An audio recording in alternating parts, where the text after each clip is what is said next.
Bonjour, c'est Marjorie.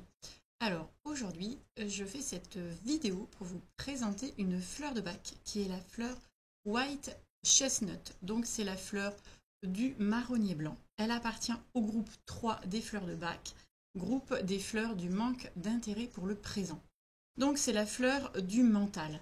Voilà, quand il y a des pensées qui sont envahissantes, quand il y a une rumination mentale, quand le mental tourne en boucle et qu'il ne peut pas s'arrêter. Alors pour donner un exemple concret en fait, à quel moment on peut utiliser cette fleur de bac? Eh bien ça peut être parfois pendant la journée, on a eu un problème au travail ou un problème avec un proche, une altercation, quelque chose qui ne s'est pas passé comme on le désirait en fait, et du coup, eh bien ce problème on le ressasse, on le tourne en boucle, même quand on arrive chez soi, et on ne trouve pas de solution. Donc on essaie de prendre une douche, et puis ça passe toujours pas. Alors on se couche et parfois eh bien, on n'arrive pas à s'endormir. Donc c'est difficile de s'endormir, on se refait vraiment le film de la journée. On est vraiment agité, préoccupé par ce qui s'est passé en fait. C'est comme si le disque était rayé, on n'arrive pas à tourner la page, à passer à autre chose. On pense à ce qu'on a fait, à ce qu'on aurait dû faire, à ce qu'on aurait pu dire, etc. On se refait vraiment le film. Donc ça, c'est quand on n'arrive pas à s'endormir. Parfois, les personnes arrivent à s'endormir, mais elles se réveillent la nuit. Donc il y a des réveils nocturnes. Et là, ça y est, ça se met en boucle. Le film se met en boucle, les pensées sont en continu.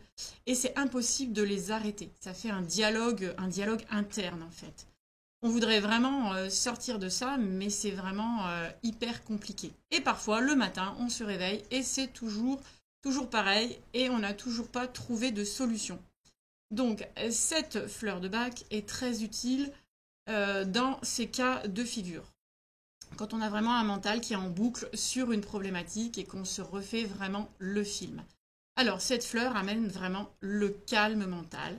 Elle nous permet d'accéder à plus de discernement et nos pensées s'éclaircissent. Le mental lâche, on prend du recul par rapport à la situation, par rapport à notre problème. Et au final, on arrive à trouver une solution. Intéressant à utiliser comme fleur, eh bien, quand on a vraiment le mental qui tourne en boucle par rapport à une problématique. Voilà, donc j'espère que cette vidéo et ces explications vous éclairent sur cette fleur de bac pour pouvoir mieux la connaître et mieux l'utiliser, c'est-à-dire savoir quand l'utiliser et non pas l'utiliser alors qu'on n'en a vraiment pas besoin. Donc si vous avez des questions, des remarques ou des commentaires, eh bien, je vous invite à les mettre dessous cette vidéo et j'y répondrai avec plaisir. Je vous invite à liker cette vidéo et à vous abonner à la chaîne si cette vidéo vous plaît et vous apporte quelque chose. Merci et à très bientôt.